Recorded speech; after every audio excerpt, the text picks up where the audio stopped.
After that beautiful song, the appropriate subject this morning, does hell really exist? But still, we should realize that in God's consciousness, which is only a dream, this is no different. In the good things of life, such as that song, and the place and the state of consciousness we call Hades, hell. I noticed in the dictionary we have two definitions of hell. The first is this: the place or state of punishment for the wicked after death. I don't think we have to wait that long. Because the second one says this: any place or condition of misery or wickedness. And so in discussing this subject this morning about whether hell really exists, I'm going to speak of it in the light of the second definition.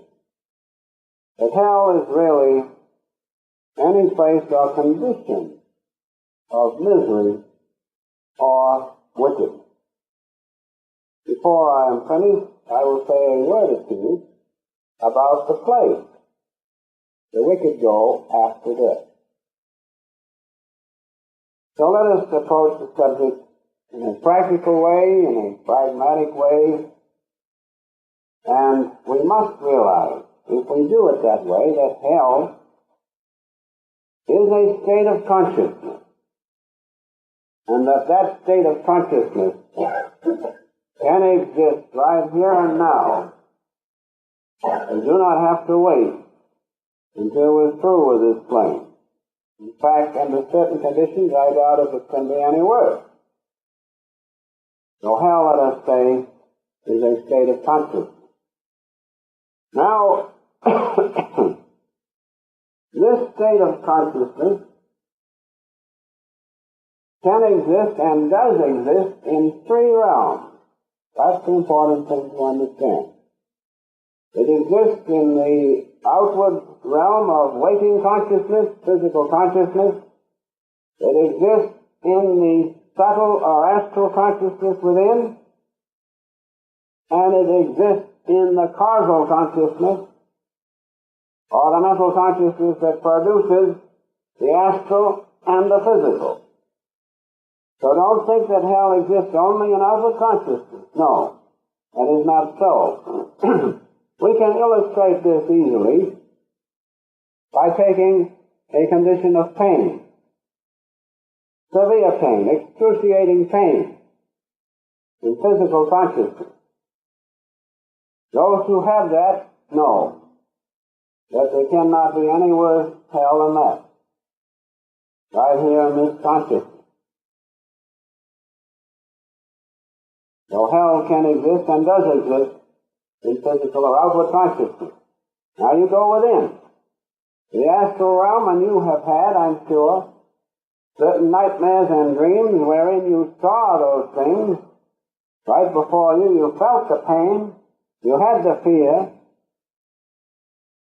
and that state of consciousness in the astral is just as real as the state of outward consciousness, is it not?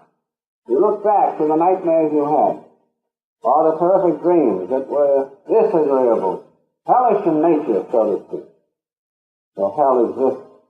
In that second stage of consciousness, the astral or the subtle consciousness, are going just a little further into the causal realm, the mental realm. Perhaps you've had glimpses of that realm and seen a little bit of heaven, or felt it rather. Then you realize that you have lost it. I understand that is what happens after death. Those who have neglected to find the realization of oneness with God get a little glimpse of heaven. Why don't you think, when that slips away, that the anguish that comes in the mental realm or causal realm will certainly constitute hell? And you know, mental suffering that we have sometimes is more excruciating than physical suffering. And so there you have the state of hell, state of consciousness, known as hell or Hades, exists not only in the physical realm, but in the other two realms as well. Hell is a state of consciousness. Now I have a few illustrations I'd like to give you about whether hell really exists or not. I remember the case of one devotee. He was in such a restless state, he just was in a terrible state. And he started on a trip just a few miles from Los Angeles, 100 miles away. He got part way and he gets so jittery and in such a state, he called up the master. He told me, he says, I couldn't hold the phone. I couldn't hold the receiver. I was so jittery, so terribly upset. I said, Master, what'll I do? He says, go on. Go on. You'll get there. Now that devotee's state certainly was a state of hell. He had no control of himself. He was in misery. As he told me, I could see what he had passed through. So there is one illustration of what hell can be right here on earth. Now you may be subject to severe pain. Terrible pain, and yet you may be in a spiritual temple. The house of God. Still you can suffer that pain right there. So hell necessarily may not need to be a certain place. It is a state of consciousness. Now hell to the devotee. The humble devotee, the real spiritual man, can be a den of vice. If he finds himself in such a place, he surely is in hell. As far as his consciousness goes and the effect of that place on him. Now likewise, you take a crook or a criminal or a wicked person, put him here with us now this morning, or in a spiritual meeting, he'll be in hell. And as soon as he can get out, he'll get out fast. So you see, hell is a state of consciousness rather than a place. I think we should realize that as we go along. Now one thing to realize is this, and this is the important thing, that hell really exists, but it exists only in the dream consciousness of God. That's the important thing. Because hell and all conditions are secondary to the one omniscience of God. Isn't that so? Now God, it says in the Bible, created evil. You have read that. I read it to you 2 Sundays ago. God created evil. In other words, he created those things, that thing as evil, which will produce within us the consciousness of hell. God has created that. Strange though it may seem, the Holy Ghost, from which all things have come. There's one aspect, and these are the Master's words, the good Holy Ghost and the bad Holy Ghost. Because you can see a flower come up, a little plant, and it starts the most beautiful thing, and it isn't long before the bad Holy Ghost gets after it. And the bugs come, and all sorts of things happen to it. And if you're not careful, you'll lose your little plant. The same with babies. They're born with a pure bloodstream. It's long before the bacteria and bugs get busy, and then the evil force begins to work. And so I am trying to point out to you that this state of hell, or hellish consciousness, whatever you want to call it, exists only in the dream consciousness of God. And this worldly consciousness, astral consciousness, and the causal consciousness which has produced those two other realms is found in God's dream. That's the important thing. In delusion. Now I have given you the key to the way out. The way out of all hellish consciousness. Consciousness of hell is to get out of the manifested part of God. Get out of this delusion. Get out of this dream. Because in the unmanifested part of God, there is no state of hell. What is there? Those who meditate a little lift themselves up out of the duality of consciousness where hell exists, find only peace and the joy and the omniscience of God. Isn't that so? So we cannot say that hell doesn't exist on one side, but we can on the other side say that hell does not exist if we get out of the delusion of God into His omniscience, into His great love. We being children of God can do that. So hell does exist on one side in the dream consciousness of God, but not in His unmanifested side, not in His omniscience, not in His great sea of bliss, which each and every one of us can feel. If we lift ourselves from delusion, if we merge in the holy vibration, become one with the omniscience of God. And one thing to remember is this, that right in the holy vibration which produces the state where hell can exist, we find God, on whom you see the Spirit descending and remaining. It is those who see and feel the holy vibration and merge in it. It is they who baptize by the Holy Ghost. That is, God is in there, in spite of its dual nature. These things must be taken into account. Now going on just a bit, to point out to you that hell is a state of consciousness, hell is a product. This is the truest thing I can say this morning to help us all. Hell is the product of an uncontrolled mind and mental process. That's all. You think that over. Your mind is restless, uncontrolled, you're in that state, undesirable state, which carried to an extreme we call hell. Now if you can control your mental processes and your thoughts, and dismiss them, how can hell exist? It cannot. So, remember, that hell is the product of your lack of control of your thoughts and your mental processes. You take the people, you look at them in life, many of them, not you here, but look about you and see them. Just frustrated all the time. Unrest. It's when awake, they have no control of themselves and they're not even permitted to sleep. And they're restful state. Now, they don't need any more punishment than that. They don't need to go to hell to be worse off. They have it right there. And so, that's hell enough for people in that state. Hell is because we have not, exists because we have not controlled our mind, our mental processes, and thoughts. And one other condition comes to my mind. You take a person lying with an incurable disease. Do they need any more hell? They know it. No. That's hell enough.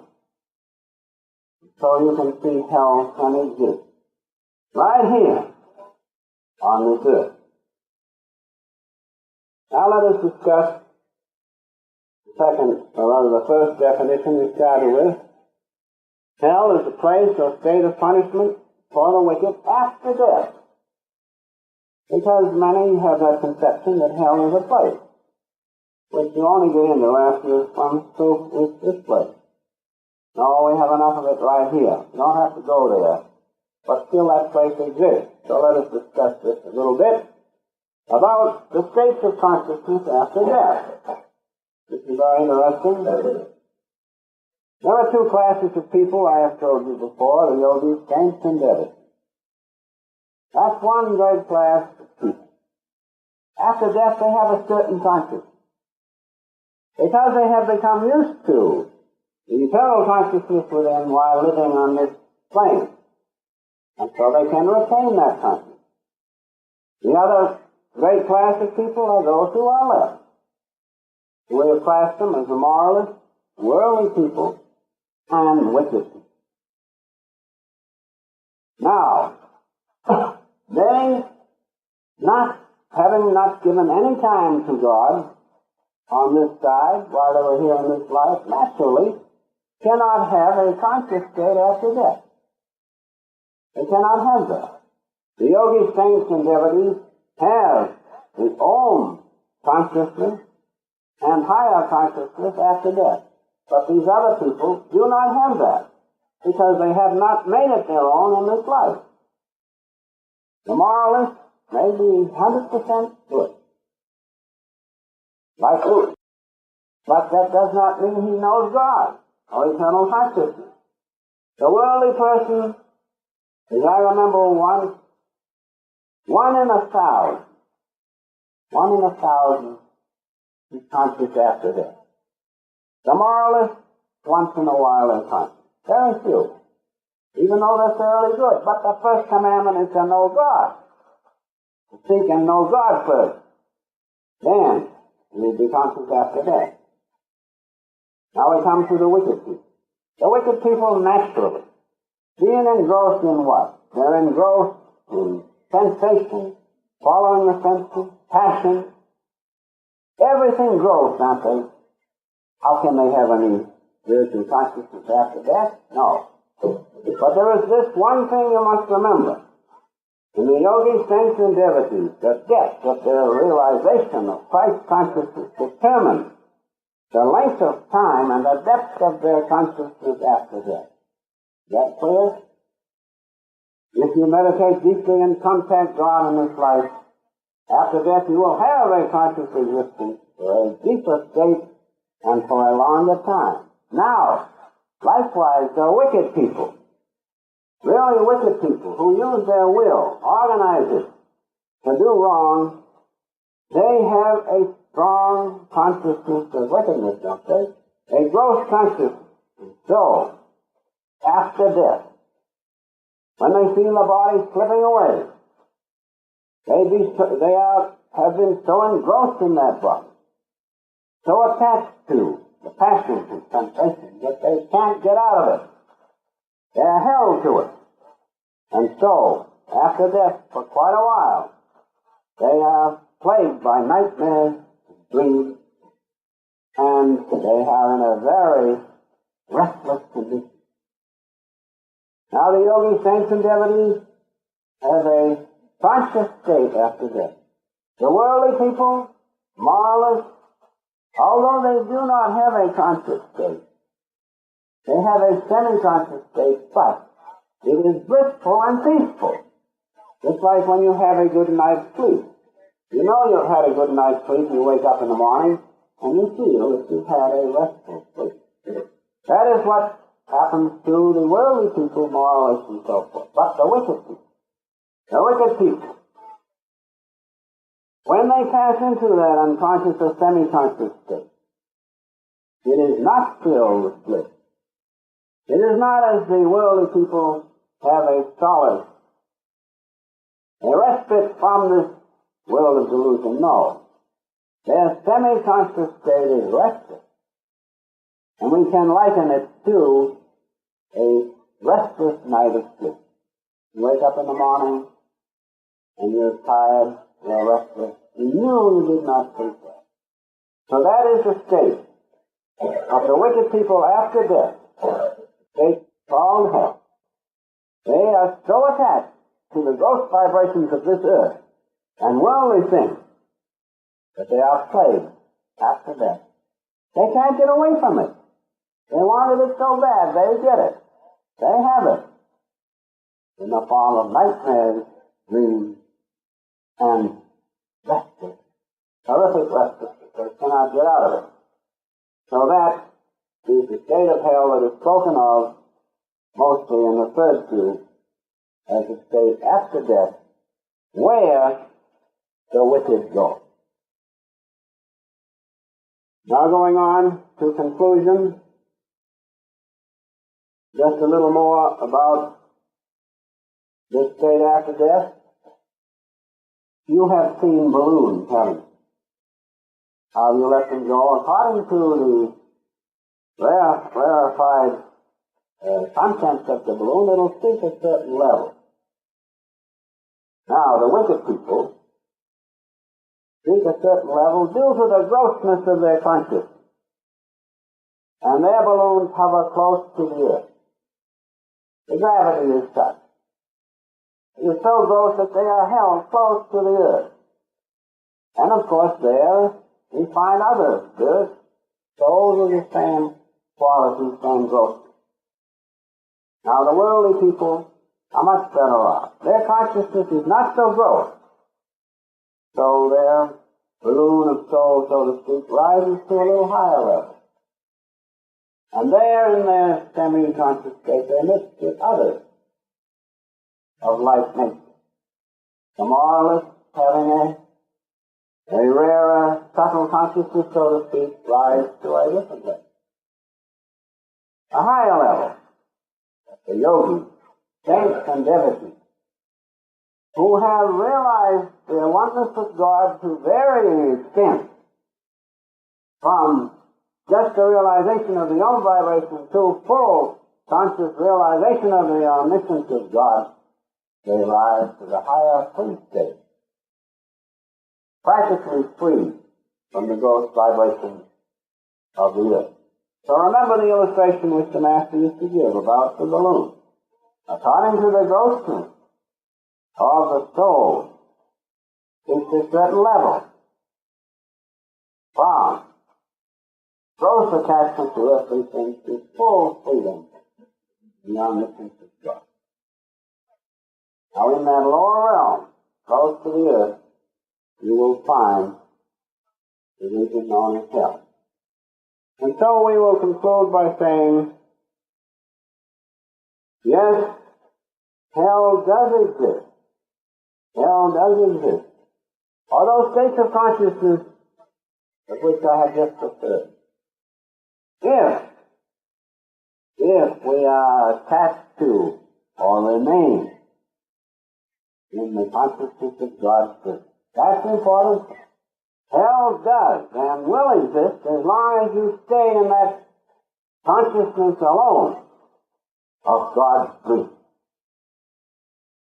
Hell does not exist if you break the attachment by regular meditation, spiritual discipline, devotion to God. You break the attachment, free yourself, and merge in the unmanifested bliss of God. Hell does not exist there. In the desert the other day, we were meditating, and as we meditated, you could feel the outward consciousness merge imperceptibly into the omniscience. And there, instead of feeling attached to this little body with its limitations and its ability to be in a state of hellish consciousness, you felt yourself merge in the great ocean of God's bliss. And there in that state, where you can feel as small as the smallest thing in the universe, or as large as eternity itself, to feel your consciousness into the omniscience of God, with His peace and His joy, and His protection, His strength, greatest of all, His love. Hell exists in outward consciousness. Hell does not exist in the omniscience of God.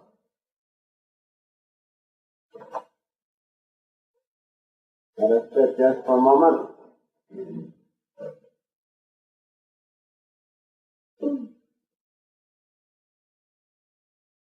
Feel that great peace within, and no undesirable consciousness.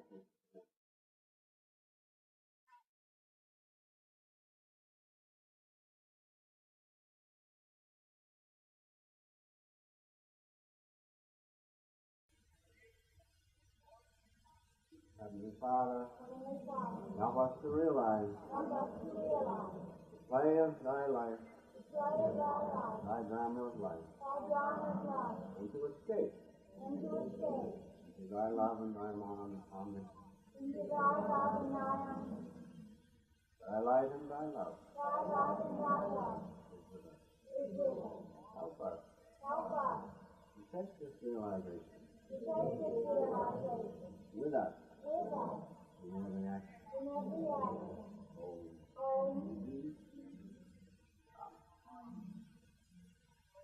Let us rise and sing our closing song.